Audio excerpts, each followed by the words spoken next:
Salom, aziz do'stlar va qadrli tomoshabinlar. Men mutaxassis sifatida bugun sizni hayotingizga bevosita ta'sir qiladigan o'ta muhim mavzu bilan tanishtirishga keldim. Agar siz pensiya oluvchi bo'lsangiz yoki oilangizda pensiya oladigan yaqinlaringiz bo'lsa, ushbu video siz uchun mutlaqo zarur va qimmatli ma'lumotlarni o'z ichiga oladi. Ishonchim komilki, bu ma'lumotlarni bilmaslik sizni jiddiy muammolarga duchor qilishi mumkin. Shuning uchun iltimos, videoni oxirigacha diqqat bilan tomosha qiling, har bir so'zimga e'tibor bering va hozirroq kanalga obuna bo'lishni hamda ushbu videoga like bosishni unutmang. Chunki bu ma'lumotlar juda ko'p odamlar uchun foydali bo'lishi kerak. Muammoning asosi avval qanday edi va hozir nima o'zgardi? So'nggi paytlarda pensiya tizimida sezilarli o'zgarishlar yuz berdi. Bilasizki, ilgari pensiya oluvchilar uchun ba'zi qoidalar nisbatan sodda va an'anaviy edi. Masalan, ishlash va bir vaqtning o'zida pensiya olish imkoniyatlari yoki pensiya o'zgartirish tartiblari ko'pchilikka tanish edi. Ko'pgina hollarda pensiyalarga qo'shimcha ish haqi olishga ruxsat berilar edi va bu ularning pensiyasiga bevosita ta'sir qilmasdi. Ma'lumotlarni yangilash yoki qayta ro'yxatdan o'tish kabi jarayonlar ko'pincha jismoniy tashriflar orqali amalga oshirilar, hujjatlar qog'oz shaklida topshirilar edi. Pensiya miqdorini qayta hisoblash ham nisbatan kamdan kam hollarda yoki uzoq muddatlarda sodir bo'lar edi. Ammo hozir vaziyat butunlay o'zgardi. Pensiya tizimi raqamlashtirilmoqda va u yangi talablar, yangi cheklovlar va yangi imkoniyatlarni o'z ichiga oladi. Hukumat ijtimoiy himoyani kuchaytirish va pensiya to'lovlari shaffofligini ta'minlash maqsadida bir qator yangi qoidalarni joriy qildi. Bu o'zgarishlar nafaqat yoshga doir pensiya oluvchilarga, balki nogironlik pensiyasi boquvchisini yo'qotganlik pensiyasi va ijtimoiy nafaqa oluvchilarga ham ta'sir qiladi. Eng muhimi, ba'zi xatti-harakatlar endi qat'iyan man etilgan bo'lsa, boshqa imkoniyatlar paydo bo'ldi. Bu o'zgarishlarni bilmaslik sizni nafaqat qo'shimcha imkoniyatlardan mahrum qilishi, balki pensiyangizni yo'qotish yoki hatto jarimalarga tortilish xavfini tug'dirishi mumkin. Shuning uchun bugun men aynan shu yangi qoidalar va ularning sabablari, oqibatlari haqida batafsil gapirib beraman. Mein part egin, batafsil tahlil. Xo'sh, keling, nimalar endi mumkin emas va nimalar mumkin ekanligini chuqurroq tahlil qilamiz. Bu siz uchun juda muhim, chunki xato qilmaslik va barcha afzalliklardan foydalanish uchun har bir jihatni tushunib olishingiz shart. 1. Mumkin emas. Pensiya ta'minoti organlarini ish joyingiz yoki daromadingiz o'zgarishi haqida xabardor qilmaslik. Bu eng muhim va ko'pincha e'tiborsiz qoldiriladigan qoidalardan biridir. Ilgari ko'pchilik ishlashni boshlaganda yoki ish joyini o'zgartirganda bu haqda pensiya jamg'armasiga xabar berishni unutardi yoki buni zarur deb hisoblamasdi. Endi esa bu jiddiy qoida buzilishi hisoblanadi. Pensiya qonunchiligiga kiritilgan so'nggi o'zgarishlarga ko'ra, agar siz pensiya oluvchi bo'lsangiz va ishga joylashsangiz, ish joyingizni o'zgartirsangiz yoki daromadingiz sezilarli darajada oshsa, masalan, yuqori daromadli shartnoma asosida ishlashni boshlasangiz, bu haqda pensiya jamg'armasining hududiy bo'limiga 10 kun ichida yozma yoki elektron shaklda xabar berishingiz shart. Bu majburiyat barcha turdagi pensiya oluvchilarga tegishli. Ayniqsa nogironlik pensiyasi va boquvchisini yo'qotganlik pensiyasi oluvchilarga. Sababi pensiya miqdori ko'pincha sizning daromadingiz va mehnat faoliyatingizga bog'liq bo'lishi mumkin. Ba'zi faoliyatingizga bog'liq bo'lishi mumkin. Ba'zi pensiya turlari sizning mehnat qobiliyatingiz tiklansa yoki siz to'laqonli ishlashni boshlasangiz, uning qayta ko'rib chiqilishini talab qilishi mumkin. Eng asosiysi, davlat pensiya to'lovlarining adolatli va maqsadli taqsimlanishini ta'minlashni istaydi.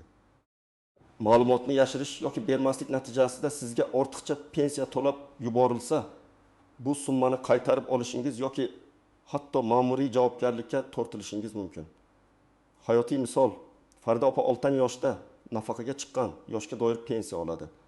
U uyda o'tirgisi kelmadi va kichik xususiy korxonada yarim stavka hisobchi bo'lib ishga kirdi. Maoshi uncha katta emas edi. Oyiga 20 million so'm.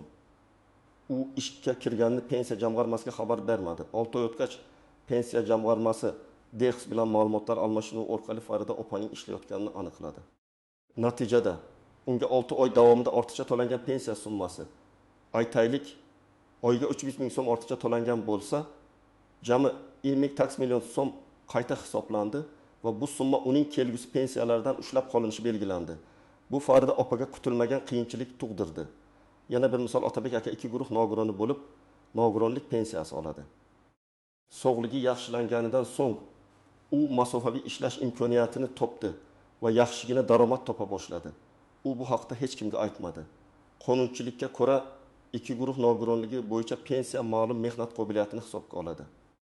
Agar Otabek akaning ish faoliyati uning nogironlik darajasiga zid bo'lsa yoki daromadi ma'lum chegaradan oshsa, uning pensiyasi qayta ko'rib chiqilishi yoki hatto bekor qilinishi mumkin edi. Bu holatda agar u pensiya jamg'armasiga o'z mehnat faoliyati haqida ma'lumot bermagan bo'lsa, keyinchalik unga nisbatan noto'g'ri olingan mablag'larni qaytarish talab qo'yilishi va pensiyasining vaqtincha to'xtatilishiga sabab bo'lishi mumkin. 2. Mumkin emas. Har yili majburiy ro'yxatdan o'tishni переосвидетельствование o'tkazmaslik. Bu asosan nogironlik pensiyasi oluvchilar uchun juda dolzarb. Ilgari bu jarayon nisbatan kamroq nazorat qilingan bo'lishi mumkin. Endi esa nogironlik pensiyasi oluvchilari uchun belgilangan muddatlarda tibbiy mehnat ekspert komissiyalaridan TMIK majburiy qayta ko'rikdan o'tish shart. Agar siz belgilangan muddatda qayta ko'rikdan o'tmasangiz, pensiya to'lovlari to'xtatiladi. Sababi nogironlik darajasi vaqti bilan o'zgarishi mumkin.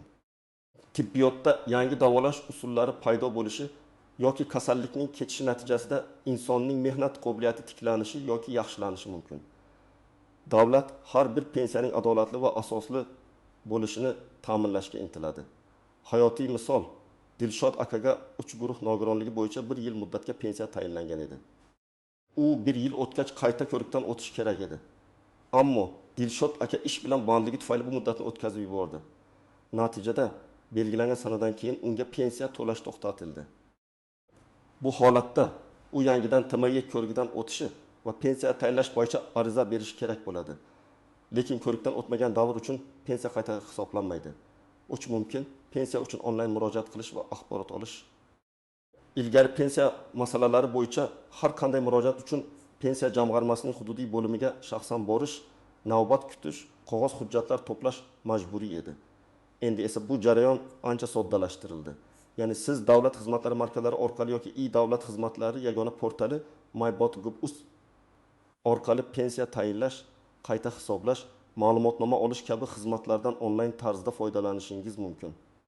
Sababi bu aholi uchun qulaylik yaratish, byurokratiyani kamaytirish, shaffoflikni oshirish va korrupsiyaning oldini olishga qaratilgan qadamdir.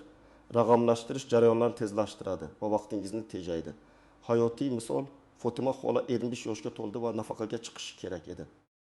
Ilgari u pasportining nusxasi, mehnat daftarchasi, nikoh guvohnomasi va boshqa hujjatlar bilan pensiya bo'limiga borib bir necha kunni sarflash kerak edi.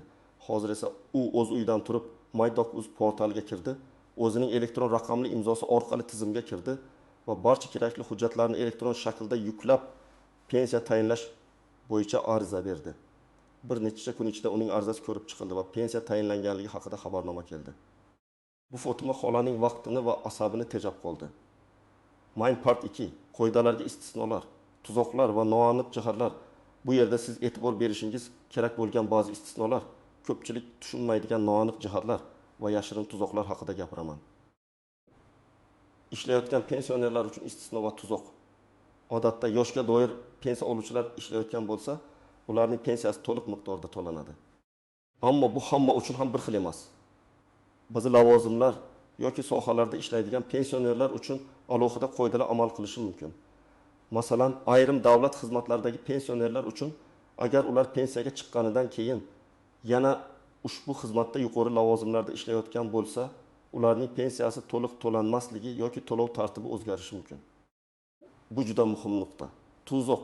Ba'zi fuqarolar pensiya olib norasmiy ishlashni afzal ko'rishadi. Ya'ni ularning daromadlari hech qayerda rasman qayd etilmaydi. Bu qisqa muddatda foydali bo'lib tuyulishi mumkin, lekin uzoq muddatda katta muammolarga olib kelishi mumkin. Agar sizning norasmiy daromadingiz haqida ma'lumot pensiya jamg'armasiga yetib borsa, masalan, bank o'tkazmalari orqali yoki mahalladan ma'lumotlar kelib tursa, siz nafaqat pensiyadan mahrum bo'lishingiz, balki ortiqcha olingan pullarni qaytarishingiz va hatto qonuniy javobgarlikka tortilishingiz mumkin. Davlat organlari o'rtasidagi ma'lumot almashinuvi tobora takomillashib bormoqda, shuning uchun hech kim bilmaydi degan tushuncha eskirgan. 2. Nogironlik pensiyasi va mehnat faoliyati. Nogironlik pensiyasi oluvchilar uchun ishga joylashish masalasi yanada murakkabroq. Agar siz ir guruh nogironi bo'lib, jiddiy mehnat cheklovlariga ega bo'lsangiz, ishlashga urinishingiz pensiya qayta ko'rigida salbiy ta'sir ko'rsatishi mumkin. Ikki yoki uch guruh nogironligi bo'lganlar uchun esa ma'lum cheklovlar bilan ishlashga ruxsat beriladi. Biroq ish haqi miqdori va ish turi sizning nogironlik darajangizga mos kelishi kerak. Agar sizning ish haqingiz o'rtacha ish haqidan sezilarli darajada yuqori bo'lsa, bu sizning nogironlik darajangizni qayta baholashga sabab bo'lishi mumkin. Bu degani pensiya jamg'armasi sizning mehnat qobiliyatingiz sezilarli darajada yaxshilangan deb hisoblashi mumkin. Bu esa pensiya miqdorining kamayishiga yoki to'xtatilishiga olib keladi. Bo'g'uvchisini yo'qotganlik pensiyasi va ta'lim. Bo'g'uvchisini yo'qotganlik pensiyasini oladigan talabalar uchun ham muhim bir jihat bor. Pensiya qoidalariga ko'ra, agar talaba kunduzgi ta'lim shaklida o'qishini to'xtatsa yoki o'quv yurtidan haydalsa, unga to'lanadigan pensiya to'xtatiladi. Shuningdek, talabaning 23 yoshga to'lishi ham pensiya to'lovining tugatilishiga sabab bo'ladi. Ba'zi hollarda talabalar akademiya ta'tili olishadi. Bu davrda pensiya to'lovlari to'xtatilishi mumkin, chunki ular faol o'quv jarayonida emas deb hisoblanadi. Bu vaqtda ham pensiya jamg'armasiga o'z vaqtida xabar berish shart. Pensiya miqdorini qayta hisoblash imkoniyatlari. Ko'pchilik pensionerlar pensiya tayinlangandan keyin uning miqdori o'zgarmaydi deb o'ylaydi. Bu noto'g'ri.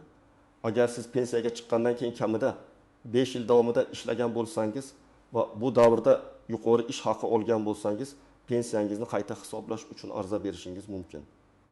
Bu sizning pensiya miqdorini sezilarli darajada oshirishi mumkin. Ko'pchilik bu imkoniyatdan bexabar. Ayniqsa, yangi ishga kirgan va yaxshi maosh olgan pensionerlar bu imkoniyatni o'rganishlari zarur.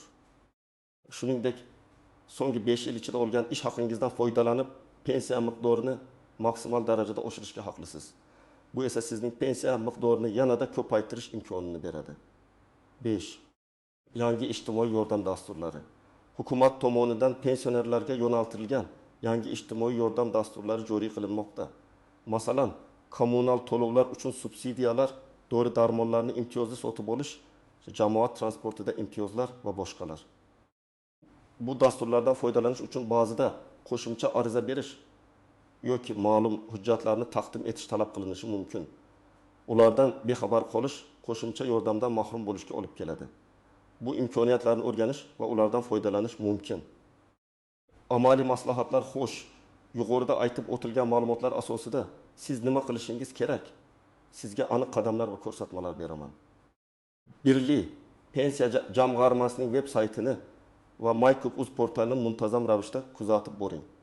Yangiliklar va qonunchilikdagi o'zgarishlar haqidagi ma'lumotlarni o'tkazib yubormang. 2. Agar siz pensiya olib ishlayotgan bo'lsangiz yoki ishga kirishni rejalashtirayotgan bo'lsangiz, darhol pensiya jamg'armasining hududiy bo'limiga murojaat qiling. Bu haqda xabar berishni yoki tushuntirish olishni talab qiling. Sizning hududingizdagi pensiya jamg'armasining telefon raqamlarini bilib oling va kerak bo'lganda qo'ng'iroq qiling. Nima qilish kerak? Shaxsan borib yozma ariza qoldiring yoki my.gov.uz orqali elektron murojaat qiling. Arizada ism-sharifingiz, pensiya raqamingiz, yangi ish joyingizning nomi, lavozimingiz, ishga kirgan sanangiz va daromadingiz haqida ma'lumotlarni aniq ko'rsating. Qaysi hujjatlar kerak? Ko'pincha pasport nusxasi, mehnat daftarchasining nusxasi yoki elektron shakli, ishga qabul qilish to'g'risidagi buyruq nusxasi talab qilinishi mumkin. O'tu nogironlik pensiyasi oluvchilar diqqatiga. Agar sizga nogironlik pensiyasi vaqtinchalik muddatga tayinlangan bo'lsa, qayta ko'rikdan o'tish muddatini yodda tuting. Tibbiy mehnat ekspert komissiyasiga o'z vaqtida murojaat qiling. Nima qilish kerak? Qayta ko'rikdan o'tish muddati yaqinlashganda oilaviy poliklinikangizga murojaat qiling va yo'llanma oling. Barcha kerakli tibbiy hujjatlaringizni tayyorlab, TMIga boring. Qaysi hujjatlar kerak? Pasport, pensiya guvohnomasi, avvalgi TMI xulosasi, barcha tibbiy ko'riklar va tahlillarning natijalari. 4. Pensiya miqdorini qayta hisoblash imkoniyatini o'rganing. Agar siz pensiyaga chiqqandan keyin kamida 5 yil ishlagan bo'lsangiz va bu muddatda yuqori ish haqi olgan bo'lsangiz, pensiyangizni qayta hisoblash uchun ariza bering. Nima qilish kerak? Pensiya jamg'armasiga murojaat qilib, pensiyani qayta hisoblash bo'yicha ariza yozing. Qaysi hujjatlar kerak? Pasport, pensiya guvohnomasi, so'nggi 5 yil ichidagi ish haqi to'g'risidagi ma'lumotnoma ish joyingizdan yoki yagona milliy mehnat tizimidan. 5. Davlat xizmatlari markazlarining qulayliklaridan foydalaning. Agar onlayn xizmatlardan foydalanishda qiyinchiliklar tug'ilsa, siz eng yaqin davlat xizmatlari markaziga murojaat qilishingiz mumkin. U yerda mutaxassislar sizga barcha jarayonlarda yordam berishadi. Nima qilish kerak? Shaxsan tashrif buyuring. Qaysi hujjatlar kerak? Pasport va pensiya guvohnomasi. Xulosa va yakuniy ilmoq aziz do'stlar, bugun men sizga pensiya tizimidagi eng muhim o'zgarishlar, nimalar endi mumkin emasligi va nimalar mumkinligi haqida batafsil ma'lumot berishga harakat qildim. Sizning hayotingiz va moliyaviy barqarorligingiz uchun bu ma'lumotlarni bilish va unga amal qilish juda muhimdir. Yangi qoidalar sizni xavfsiz va ishonchli kelajakka yetaklaydi. Agar ularni to'g'ri tushunsangiz va ularga rioya qilsangiz. Endi xato qilishga haqqingiz yo'q. Aks holda jiddiy oqibatlarga duch kelishingiz mumkin. Unutmang, eng asosiy qoida bu pensiya jamg'armasi bilan doimiy aloqada bo'lish va o'zingizning mehnat faoliyatingiz yoki shaxsiy holatingizdagi har qanday o'zgarishlar haqida ularni o'z vaqtida xabardor qilish. Bu sizni ortiqcha bosh og'riqlar va muammolardan himoya qiladi. Umid qilamanki, ushbu video siz uchun juda foydali bo'ldi. Sizning fikrlaringiz va tajribangiz biz uchun qimmatli. Iltimos, izohlarda o'z savollaringizni, fikrlaringizni yozib qoldiring. Bu boshqa tomoshabinlar uchun ham foydali bo'lishi mumkin. Videoga like bosing va agar hali ham obuna bo'lmagan bo'lsangiz, hoziroq kanalimizga obuna bo'ling.